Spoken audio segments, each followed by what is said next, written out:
Distributech 2023, one of the sponsors of these interviews. And these are interviews with thought leaders from around North America and the globe.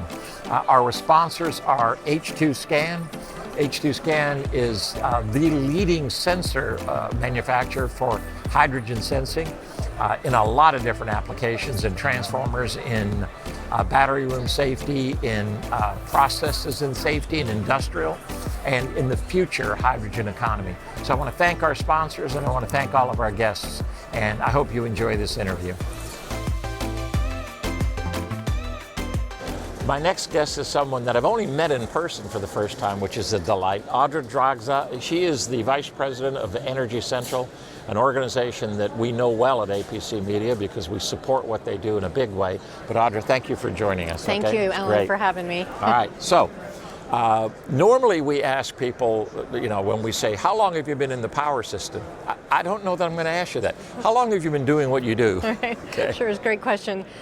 So I've been with Energy Central since 2000. Okay. So at the very early days when deregulation was a huge topic in the industry, and have kind of that was the topic, wasn't it? Yes, it was. I was talking with another group yesterday about how things have changed so much, but that was the thing of the time, and I've been with them ever since, and I've served numerous roles at Energy Central, everywhere from starting our online job service to some print publications to doing our community platform that we are now.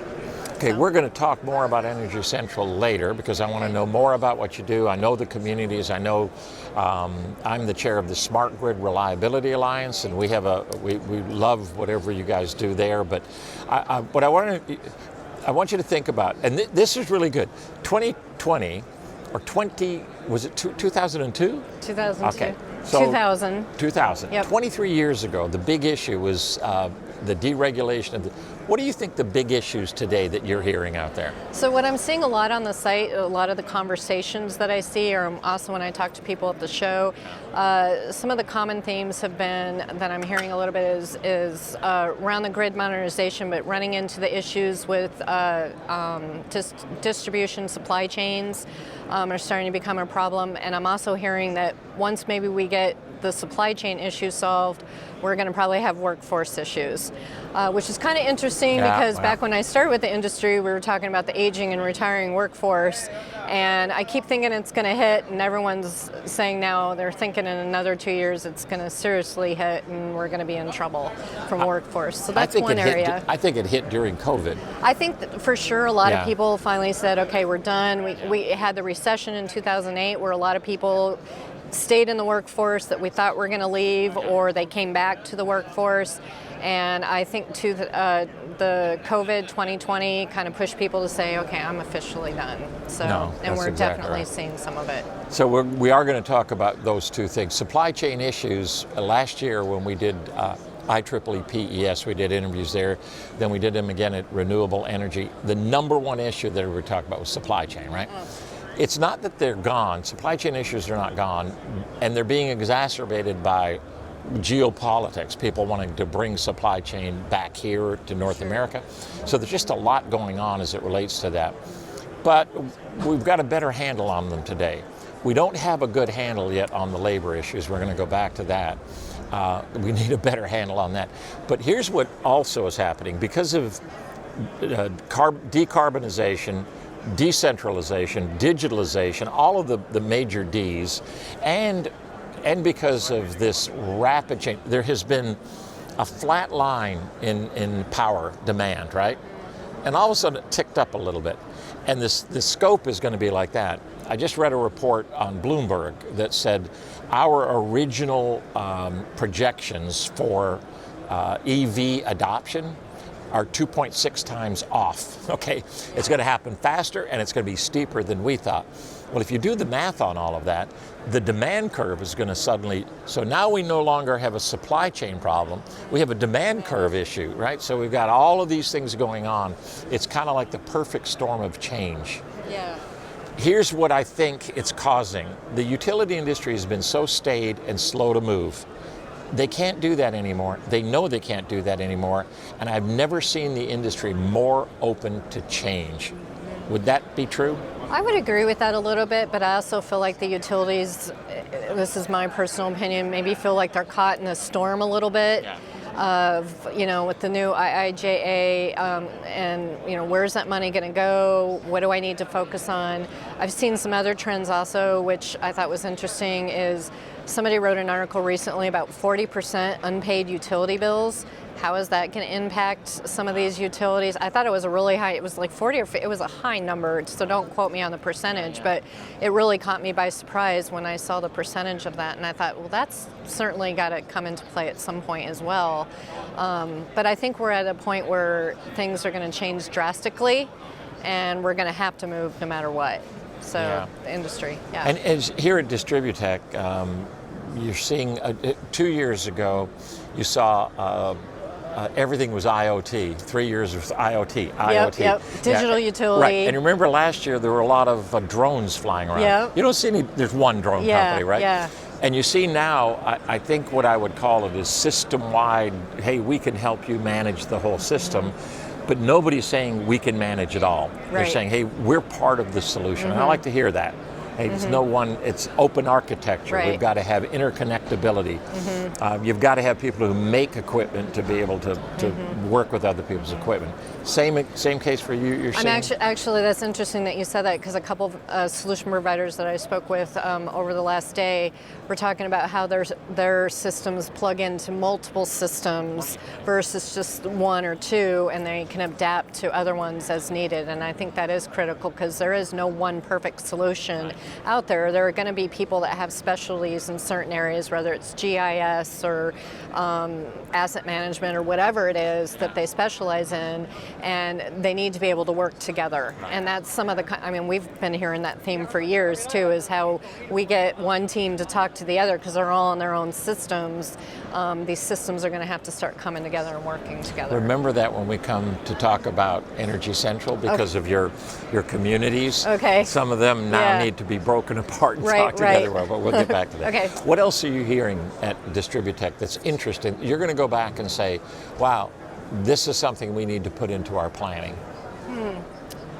Well, yesterday I had a really good conversation with the Esri team, and they were talking about Bill Meehan. I don't know if you know him. A lot of people know him in the industry from the GIS side of things. Kind of talking about the planning for the demand. We talk about the EVs and where that's going to need to be, where some utilities are not necessarily the utilities are putting them in, but they're putting charging stations in areas that will probably never have an EV car or won't have an EV car in the near future, when there's other areas that need multiple charging. Right. And so kind of talking about a little bit more planning around where some of that demand is going to come from. And you talked about that curve going up a little bit with the more and more EVs and fleets coming out that are going to increase that demand. So that's... And we have worked through things like it's great to have an EV charger if I have a home, but what if I live in an apartment? Right. Is there a communal kind of a charging thing? And whose car is that? It's been there for 4 days. Yeah. We're going to have a lot of issues to deal with. Henry Ford had a dilemma. I think I wrote about that in Energy Central. He had a dilemma. He was making cars, and how are you going to do? He made a deal with Rockefeller and said, look, I'll put a dealership wherever you put a gas station. And lo and behold, look at where we are. We are right there again. I'll sell cars. And to your point, putting a gas station where there are no cars being sold is kind of disingenuous and a waste of resources. Another thing that is rapidly happening is we have an increase of the need for storage, because as we need more wind, we're struggling with what is base load, right? What is base generation? Well, we know that coal was base generation. We're getting rid of it. We know some of the other base generations, they're not going to be able to sustain the demand, and DER is not base. It's only there when it wants to be there, not when the you sun want shines and when the wind blows. Exactly right. So that integration of how do we then manage base load, because those people that want to shut down a coal plant before they can take up the load are going to be, they're going to also have their lights turned off, right? So we got a lot of things going on in the industry. Anything else that just stands out as to what you've heard? So I've heard a lot about the grid edge and the grid edge not being the grid edge anymore. And I put it to a similarity of like an infinity necklace, where it's not going to end one area, it's going to go back, and so that seems to be a common theme. Energy storage, I think, still has a long way to go. The technology's not there, and I think that's we see a lot of people following some of our Australian companies because they're kind of ahead of the game on the energy storage, but I think there's still a lot of we're not quite there technology-wise, and you hear that as well. When people talk about that. So. Seems like people are waiting for the next great invention technologically. What is that going to be? What is going to be the ideal battery that you don't have to have a whole football field of them to, support the backup of when wind's not blowing and sun's not shining? And then environmentally, what do you do with them exactly. if you can't recycle them? How do you retire all those batteries and the land space that they take up, and then also that it's interesting, you don't hear a lot about hydro, but some of that's kind of going to the wayside. A lot of nuclear plants are being shut down. There's a company that we interviewed, I can't even remember the name of it, but they have a new approach to hydro. It's rivers. They take a pontoon, they sink it, and it takes the flow from the river and it generates power.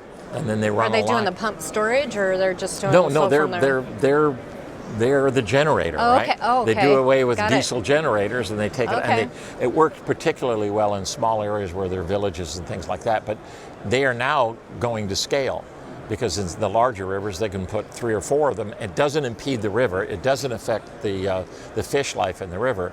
But it's hydro instead of damming up something, right? Right. It's hydro from an existing river, which is cool. And they're now getting into tidal, and it's a different problem with the tides, but it's an amazing, half of the people I've interviewed have just fascinated me. It's like, oh my gosh, I like that technology. Yeah, very that's wonderful. interesting. Yeah. So. Well, and I think that's the other thing. If we keep inventing and keep trying and testing and learning from the test, I think we may never come up with the ideal solution, right? And the other theme that I've seen recently a lot is it doesn't necessarily have to be one or the other. Sometimes we need to be a little balanced. Sometimes there's going to maybe need to be a role for coal, but nuclear, I know, oh my gosh, how dare we say that? But, sometimes it needs to be more balanced, because some states solar is just not going to cut it, or some states wind is not going to cut it. And so I like that when I hear that too, is that sometimes we just have to understand that things, there's no one perfect solution, and there's sometimes maybe more of a balance. So the other thing I'm hearing that's kind of an up and coming topic is hydrogen. I think still not sure how that's going to have a play and everything, but it's definitely an up and coming topic, and I've heard it a couple times on the floor. Well, I consult with a company called H2 Scan, right? One of our sponsors, right? And when I first met them, somebody said, hydrogen is the future, and a guy in the back of the room said, and it always will be. Yes. It's like, okay. But the more I know about it, the more I think it's going to have a play, and it's going to play an important role. But will it be the ultimate be-end to end all? Nobody really knows. Yeah. But there's so many issues that are going on in the industry. It is the most exciting time. So now let's go to Energy Central. Okay. You guys have got to be loving it with all of the change that's going on, because you create communities around all of these topics where we can have a discussion, where we can present new ideas. Talk a little bit about Energy Central and how you're organized and how people get involved. Okay. Yeah, so Energy Central, for some people, may have known us since the early 2000s, 1995 through. We've gone through a couple generations, and our most recent one is we're an online community platform for the power industry. And we're a place where professionals can come together to share, learn, and connect. And instead of being an editorial team run by one editor or a couple writers, we have a community management team. So we pull in thought leaders from everywhere from the industry, people like the Allens, people like the Allens, and we pull those people in and we have them share their insights and kind of like you're doing with me today. Where are you seeing things are going? The people that are in the trenches that are there every day working can share their insights, collaborate, and connect with other people in the industry to solve problems. So how are you organized? So we're organized across basically everywhere from the business operations side of the industry all the way to the grid and energy and sustainability. So we cover the entire gamut. We're organized by what we call networks. So we have an energy biz network, a generation network, an energy management network, which is energy efficiency and peak load management. We have a grid network and digital utility network and an energy and sustainability network. So we kind of built around those networks because we assume people that are in the energy efficiency field are going to want to collaborate and work with other people and share ideas with other people in the energy efficiency field. But we have a lot of people that are members of multiple groups and networks. I suggest you put the integrated energy group, right? Yep. Because what we talked about here, where people are having to collaborate, work together, we're going to see that more and more, especially as technology comes online, because it's not going to be in the generation, when you talk about generation, now wind and solar is in DER, it's in grid edge. It's all there's changing. So much crossover, and we're actually starting to shift a little bit to more topic interests versus these vertical networks, so that people can come in and they'll select their topics, and then they'll be able to customize how they collaborate and network with people around specific topics. In addition to the networks if they want. So. I've seen some of the webinars that you do. I'd love to go to all of them. I do register and I archive, but you can't do everything, right? Yep. But I love the webinars that you do, Thank you. and I think that's another great way to get information out there on a broader scale. Yep. It can be around a topic, an issue, but it can also be used in a broader scale, but well done on that. Well, thank you. You mentioned the Jobs Network. Tell me about that. Yeah, so back in 2000, kind of before Monster and Career Builder came around, that was one of my first jobs when I came into Energy Central, is build an online career site for the power industry. And we launched it back in the day. The theme was the purple squirrel was like the tough to find candidate. I built it around, some people might still remember the purple penguin. That was our mascot, and it was an online job service for the power industry, and we helped the HR people recruit, and that job site is still live as of today and going pretty strong. So now they call them the unicorn.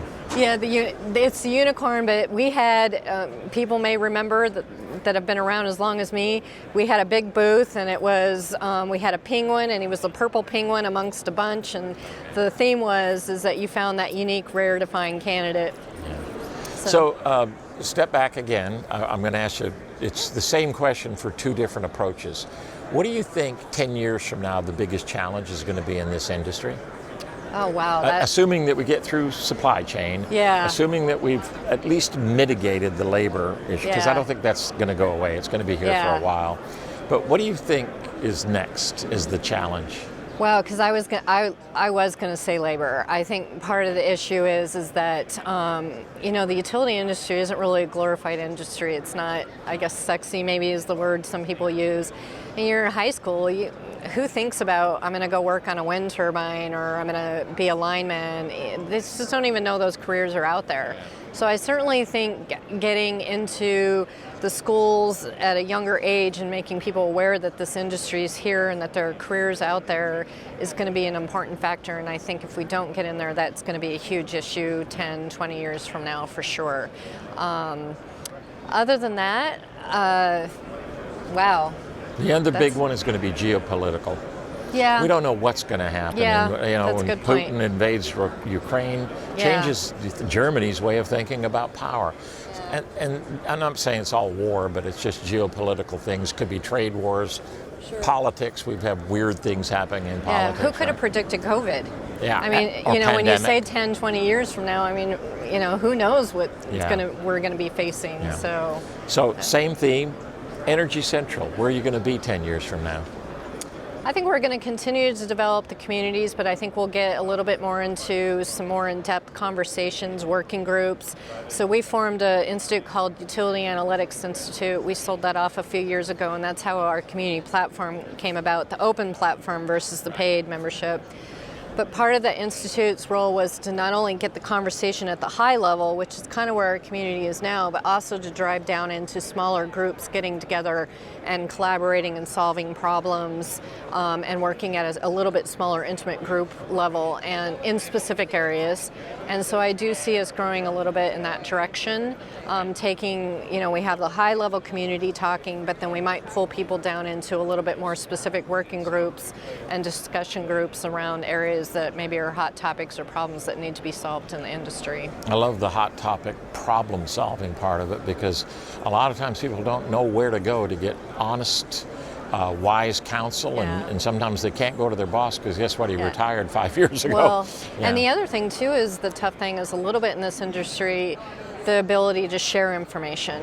So if at the high level, sometimes it's hard for some people to say, well, we did this with XYZ company or whatever. Sometimes when you get down to the smaller groups, they can open up a little bit more because they know it's in a little bit more of a closed, Right. yeah. That's excellent. Well, thank you for joining us. It's Yeah. been great to have you, Audra. Okay, thank you, Appreciate it, Alan. and I know we'll do a lot more together. Yeah, I'm looking forward to working with the team and helping H2 Scan and other companies here. So Excellent. thank you. Appreciate it. This has been an APC Technologies production, and we thank you for joining us. Our sponsors have been H2 Scan and Distributech. And of course, the communities of APC Technologies, which is Transform Technology, Power Systems Technology, Green Energy Technology, and Women in Power Systems. So thank you.